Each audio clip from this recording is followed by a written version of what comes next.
아침 묵상에 오신 여러분들을 환영하고 축복합니다. 특별히 오늘은 또 목요일이고 또 이번 한 주의 시작이죠. 이제 근데 명절 연휴이고 우리 수요일까지 쉬고 이제 목요일이고 내일 또 오늘 내일 또 두 주만 이틀만 또 저희가 또 일하면 또 그 다음에 주말 되니까요. 여러분들 힘있게 또 하루 시작했으면 좋겠습니다. 오늘은 야곱이 하나님과 씨름하다라는 제목을 가지고 창세기 32장 1절부터 32절까지 말씀을 좀 살펴봤으면 좋겠습니다. 우리 먼저 6절과 8절 말씀 같이 한번 읽어볼까요? 같이 읽도록 하겠습니다. 사자들이 야곱에게 돌아와 이르되 우리가 주인의 형 에서에게 이른즉 그가 400명을 거느리고 주인을 만나려고 오더이다. 야곱이 심히 두렵고 답답하여 자기와 함께한 동행자와 양과 소와 낙타를 두 떼로 나누고 이르되 에서가 와서 한 떼를 치면 남은 한 떼는 피하라 하고. 오늘 본문에 보면 야곱이 등장을 하죠. 오늘 본문의 내용은 야곱이 고향 땅에 돌아가는 내용이에요. 20년 만에 자신의 고향 땅으로 돌아가는 거죠. 여러분, 만약에 20년 만에 여러분의 고향 땅으로 돌아간다면 여러분들은 어떤 감정이겠어요? 설레임도 있고 기대도 있고 그렇겠죠. 그런데 오늘 본문에 보면 어떻게 되어 있어요? 설레임과 기대라기보다는 심히 두렵고 답답했다라고 이야기해요. 왜 심히 두렵고 답답했을까요? 그 이유는 사자들이 먼저 사람들이 보냈는데 야곱에게 돌아와서 뭐라고 얘기했냐면 우리가 주인의 형 에서에게 이른즉 그가 400명을 거느리고 주인을 맞이하려고 오더이다. 사람들을 미리 보냈어요. 그래서 에서를 만났어요. 근데 에서가 사람 오는데 야곱을 만나러 오는데 어떻게 와요? 400명의 사람들을 거느리고 와요. 왜 400명의 사람들을 거느리고 왔을까요? 선한 의도로 온 거라고 볼 수는 없겠죠. 그럼 왜 이렇게 했을까요? 아직 문제가 해결되지 않은 거예요. 과거에 야곱은 뭘 했습니까? 에서를 대신해서 축복을 받았죠. 이 일로 인해서 에서의 분이 풀리지 않았어요. 그래서 에서를 피해서 도망을 갔던 거예요. 그래서 20년이 지났기 때문에 야곱은 어느 정도 그 감정들이 풀리고 문제들이 해결됐을 거라고 생각했던 것 같아요. 그런데 에서는 전혀 그러지 않았죠. 400명이나 데리고 야곱을 치러 오는 거죠. 이 이야기를 듣자 야곱이 뭘 한 거예요? 그 마음이 심히 두렵고 뭐 했다고요? 답답했다라고 이야기를 합니다. 우리도 가끔 이런 경우들이 있을 수 있죠. 참 인생을 살다 보면 여러 가지 문제들이 있을 수 있어요. 근데 어떤 문제들은 시간이 약인 경우들이 있어요. 시간이 지나면 해결되는 경우들이 있어요. 그런데 아무리 많은 시간이 지나도 문제가 해결되지 않는 경우들이 있죠. 그럴 때면 우리도 뭐예요? 그 문제로 인해서 이런 야곱이 겪었던 그런 마음들이 있죠. 답답함과 두려움을 느끼는 날들이 많죠. 그러자 야곱은 어떻게 했을까요? 우리 21절과 24절 말씀 같이 한번 읽을까요? 같이 읽도록 하겠습니다. 그 예물은 그 앞에서 보내고 그가 무리 가운데서 밤을 지내다가 밤에 일어나 두 아내와 두 여종과 11 아들을 인도하여 야복나루를 건널세 그들이 인도하여 시내를 건너가게 하며 그의 소유도 건너가게 하고 야곱은 홀로 남았더니 어떤 사람이 날이 새도록 야곱과 씨름하다가. 뭐라고 되어 있냐면 그 예물은 야곱이 먼저 뭘 했냐면 예물을 보내요. 아무래도 예물을 보낸 이유는 뭘까요? 형의 마음을 누그러뜨리기 위해서겠죠. 야곱은 형과 싸울 마음도 의지도 없어요. 야곱은 형과 싸울 생각이 있는 게 아니라 그에게 용서를 구하고 싶은 마음이 있었던 것 같아요.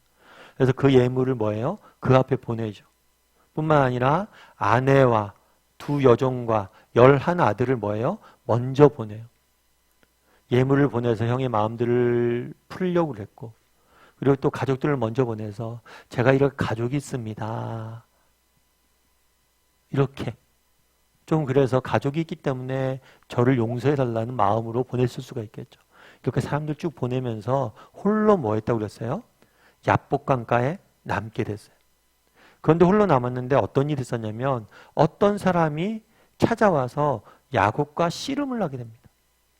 나중에 이 어떤 사람이 누군지는 야곱이 처음에 몰랐던 것 같아요. 근데 나중에 이 어떤 사람이 하나님인 줄 알게 된 거예요. 그렇다면 하나님이 그날에 왜 야곱에게 와서 씨름했을까요? 이 씨름을 통해서 주고자 했던 메시지는 뭘까요? 이 씨름하다는 단어는 헬라어로, 아니, 저 히브리어는 뭐냐면 아바크라고 그래요. 아바크. 아바크. 이 언어 유희가 있어요. 아바크가 뭐냐면 이 야곱도 이 아바크랑 같은 어원에서 나왔어요. 그래서 씨름하는 것과 야곱이라는 이름은 같은 어원에 근거예요. 사실은 평생 야곱은 뭘 했어요? 씨름했던 사람이죠. 누구와 씨름했습니까? 처음엔 에서와 경쟁했죠. 에서를 이겨서 에서 대신 축복을 받으려고 경쟁을 했죠. 그리고 삼촌 라반 집에 가서는 어떻게 했어요? 삼촌 라반과 정말 소유를 두고 20년 동안 경쟁을 했죠. 늘 무엇인가를 다투고 경쟁했던 사람이. 그런 야곱에게 나타나서 하나님께서 그 밥에 뭘 한 거예요? 씨름한 거예요. 씨름. 그럼 왜 씨름했냐는 거예요. 하나님께서 야곱에게 나타나 씨름한 이유는 한 가지. 그건 뭘까요? 네가 정말 붙잡고 싸워야 될 대상이 누구냐는 거예요. 넌 정말 이때까지 형 에서와 붙잡고 싸우고 경쟁하려고 그랬지. 라반과 붙잡고 싸우고 경쟁하려고 그랬지. 근데 정말 네가 붙잡고 경쟁하고 싸워야 될 대상은 사람이 아니라 누구란 거예요? 하나님이란 거, 하나님. 이 씨름하다 어떤 일이 있었는지 25절과 26절 말씀 같이 한번 읽어볼까요? 같이 읽도록 하겠습니다. 자기가 야곱을 이기지 못함을 보고 그가 야곱의 허벅지 관절을 치매 야곱의 허벅지 관절이 그 사람과 씨름할 때에 어긋났더라. 그가 이르되 날이 새려하니 나로 가게 하라. 야곱이 이르되 당신이 내게 축복하지 아니하면 가게 하지 아니하겠나이다. 자기가 야곱을 이기지 못함을 보고 그가 야곱에 뭘 했다고 그랬어요? 허벅지 관절을 치매라고 되어 있어요. 여러분 씨름을 한다고 붙잡고 싸운다고 생각을 해보세요. 그럼 허벅지 관절을 치면 어떻게 돼요? 다리를 절뚝거리죠. 다리 힘을 못 쓰죠. 그럼에도 불구하고 야곱은 이 사람을 놓지 않습니다. 그러니까 어떻게 보면 허벅지 관절을 치면 어떻게 돼요? 다리 힘이 빠지니까 어떻게 돼요? 더 팔에 힘이 들어갔죠. 우리가 자세히 보면 야곱이 이 하나님에게, 이 사람에게 매달려 있는 모습들을 보게 돼요. 그런 다음에 야곱이 뭐라고 그래요? 당신이 내게 축복해야 된다 라고 이야기를 해요. 그날에 왜 씨름했냐는 거예요. 야곱은 그랬잖아요. 이삭의 축복을 받으려고 그랬어요. 이삭을 속여서 에서에게 돌아갈 축복을 받으려고 그랬어요. 그리고 라반과 경쟁해서 라반이 갖고 있는 소유물을 가지려고 그랬어요. 그런데 정말 네가 축복받아야 될 대상은 이삭이 아니란 거예요. 사람의 축복을 받아야 될 게 아니에요. 나의 축복을 받아야 된다. 그걸 싸움 중에 깨달은 거죠. 야곱. 정말 내가 매달려야 될 대상은 이 사람이구나. 하나님이구나. 그래서 하나님에게 뭘 한 거예요? 나를 축복해달라. 내가 매달려야 되고 내가 싸워야 될 대상은 누구예요? 하나님. 그리고 내가 정말 축복받아야 될 대상은 뭐예요? 하나님이요. 그럼 우리는 어떠냐는 거죠. 여러분 우리는 어때요? 오늘날 우리 사회는 무한 경쟁의 사회라고 그러잖아요. 어려서 태어나면서부터 형제끼리도 경쟁하고 끊임없이 경쟁을 하죠. 싸우죠. 또 우리 세상 속에서 오늘부터 또 나가서 일해야 되잖아요. 세상 속에서 끊임없이 경쟁하고 싸우고 부딪히죠. 근데 정말 우리가 매달려야 될 대상은 누구예요? 하나님이에요. 하나님. 그래서 옛날 어른들이 그런 경우들이 많았죠. 인생에 중요한 문제나 어려움들이 있거나 그랬을 때 뭐예요? 늘 기도원에 가셨어요. 기도원에 가셔서 그런 얘기를 하시는 거죠. 내가 하나님 앞에 먼저 해결받고 와야겠다. 이 문제에 대해서 내가 먼저 하나님과 해결하고 와야지 내가 이 문제를 결정하고 할 수가 있다. 일을 진행할 수가 있다. 그래서 중요한 고비마다 하나님 앞에 가서 매달리는 모습들을 보게 돼요. 그날의 야곱에게 씨름하면서 가르쳐주고자 했던 것은 무엇이란 거예요? 네가 형 에서를 두려워할 게 아니란 거예요. 정말 인간적인 방법과 힘을 의지해서 또 에서의 마음을 풀 게 아니란 거예요. 진짜 이제는 나만을 의지하고 내게 매달려서 나와 함께 가야 된다는 거예요.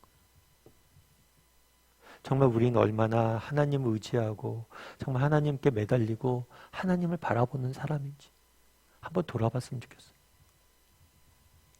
예전에 저는 대학교 때 신문방송학을 전공을 했어요. 신문방송학을 전공했을 때 저희 교수님이 늘 했던 얘기가 그런 얘기였었어요.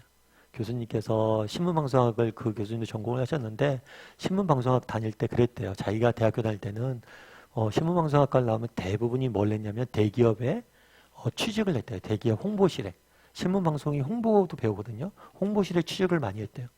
근데 그때 대학교 다닐 때 조금 공부를 좀 덜 열심히 하지만 의식 있는 친구들은 신문사의 기자로 갔대요. 왜냐면 그 당시에 신문사 기자는 박봉이었고 인정도 못 받고 그랬다고 그러더라고요. 그런데 정말 공부도 못하고 의식도 없는 완전히 놀기만 했던 친구들은 방송국에 주로 들어갔대요. 그랬는데 진짜 공부 열심히 하고 그랬던 친구들은 다 대기업에 가거나 유학을 가거나 그랬다고. 그런데 세월이 한 20년 지나다 보니까 정말 그때 방송국이나 신문 기자였던 친구들이 지금 제일 잘 나간다고. 그러면서 그런 얘기를 하더라고요. 참 인생은 알 수가 없다고. 그렇잖아요. 우리가 인간의 지혜라는 게, 인간의 힘이라는 게 당장 1, 20년 후에 어떤 일이 있을 줄 압니까? 지금 당장 좋아 보여도 나중에 어떻게 될지 어떻게 알아요? 제가 아는 집사님이 군인인 분이 계세요.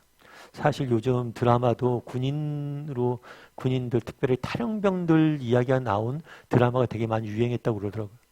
근데 그 집사님이 그런 얘기 했대요. 목사님, 군대에 있다 보면 하나님을 안 믿을 수밖에 없다고. 그분은 이제 육사 나와서 이제 장교셨거든요. 그 왜 그래요? 그랬더니만 군 생활 하다 보면요. 제가 통제할 수 있는 일들이 너무 많아요. 부대원 중에 아이들이 탈영하는 경우들이 있다는 거예요. 탈영하는 이유를 보면 그 중엔 여러 가지 이유가 있지만 영내 생활 때문에 그런 경우도 있지만 애인 변신 뭐 이런 것 때문에 탈영하는 경우도 있다. 아이들 연애 문제까지 여자친구 문제까지 저희들이 어떻게 돌봅니까 다. 그건 자기가 할 수 없는 영역이란 거예요. 정말 군대에 있다 보니까 자기가 일할 수 있는 영향력 미칠 수 없는 영역이 너무 많다는 거예요. 그래서 어떤 신학자 같은 경우에는 전쟁터에는 무신론자가 없다 이런 얘기도 했어. 사실 그렇잖아요.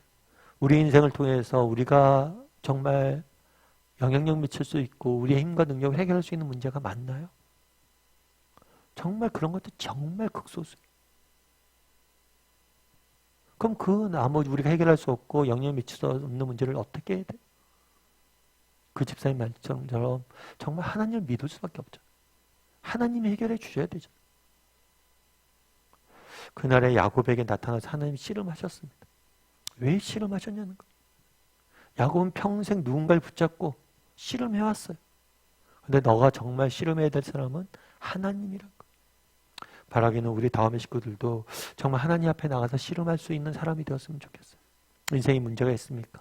그 문제를 위해서 해결하기 위해서 우리가 노력해야 돼요. 열심히 일해야 돼요. 그런데 정말 그 문제를 가지고 하나님 앞에 가서 씨름할 줄 아는 사람이 돼야 돼요. 하나님이 돕지 않으면 인간의 노력은 아무것도 아니에요. 그래서 정말 나는 야곱처럼 하나님 앞에 씨름할 줄 아는 사람인지 돌아보고 정말 하나님 앞에 씨름할 줄 아는 사람이 되기를 주님의 이름으로 소원합니다. 이제 우리 함께 기도했으면 좋겠는데요. 기도하실 때 오늘 말씀 기억하면서 기도했으면 좋겠습니다. 그날에 야곱이 정말 형 에서를 만나는데 답답하고 두려웠다고 이야기합니다. 우리 이 땅을 살다 보면 정말 우리가 직면한 문제로 인해서 답답하고 두려운 날들이 있습니다. 정말 시간이 지나면 문제가 해결될 줄 알았는데 문제가 점점 악화가 되고 여전히 문제가 남아있음을 보게 되는 경우들이 있습니다. 그럴 때라도 정말 우리에게 찾아와 씨름하시는 하나님을 바라봤으면 좋겠습니다. 그 문제를 가지고 하나님 앞에 나아갔으면 좋겠어요. 정말 우리가 정말 씨름해야 될 대상은 누구입니까? 하나님. 정말 세상 속에서 부딪히고 우리가 열심히 살아야 됩니다. 그런데 그 이전에 하나님 앞에 가서 그것들을 가지고 씨름해야 돼요. 그리고 하나님 앞에서 해결받아야 돼요. 하나님이 예스 하셔야 됩니다. 정말 날마다 우리 인생의 문제를 가지고 하나님 앞에 나가서 매달릴 줄 아는 사람이 되게 달라고, 하나님 앞에 가서 씨름할 줄 아는 사람이 되게 달라고 기도했으면 좋겠어요. 정말 우리 인생에 정말 인간의 능력에 덧없음을 깨닫고 온전히 하나님만을 의지할 줄 아는 사람이 되게 달라고, 날마다 하나님의 앞에 가서 인생의 문제를 가지고 정말 씨름할 줄 아는 사람이 되게 달라고 이 시간 한 목소리로 기도해 주시고, 또 오늘 하루 하나님께서 우리 인생을 지켜달라고 이 시간 목소리로 같이 기도하도록 하겠습니다. 같이 기도하시겠습니다.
사랑의 하나님, 그날에 하나님께서 야곱에게 나타나 씨름하는 모습들을 보게 됩니다.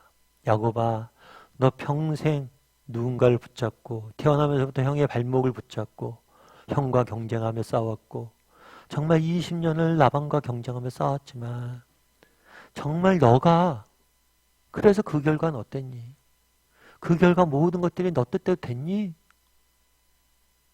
정말 네가 싸워야 될 사람, 네가 정말 축복을 구해야 될 사람은 나임을 기억하고 나와 싸우길 원한다 라고 말씀하시는 그 하나님의 음성이 우리를 향한 말씀임을 믿습니다. 우리도 야곱이 그러했던 것처럼 하나님 앞에 나가 싸울 줄 아는 사람이 되게 도와주시옵소서. 우리 인생의 문제를 가지고 나가 하나님 앞에 씨름할 줄 아는 사람이 되게 도와주시옵소서. 하나님이 예스 할 때까지 하나님께 매달릴 줄 아는 사람이 되게 도와주시옵소서. 정말 하나님 앞에 날마다 우리 인생의 문제를 가지고 나아가 씨름하고 싸우고 매달릴 줄 아는 때 또 하나님께서 우리 삶 가운데 일하실 줄 믿습니다. 그런 믿음을 가지고 오늘 하루 또 살아가게 도와주시고 오늘 하루 하나님께서 우리 인생을 지켜주시옵소서. 은혜 감사를 드리며 모든 말씀 예수님의 이름으로 기도드리옵나이다. 아멘.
그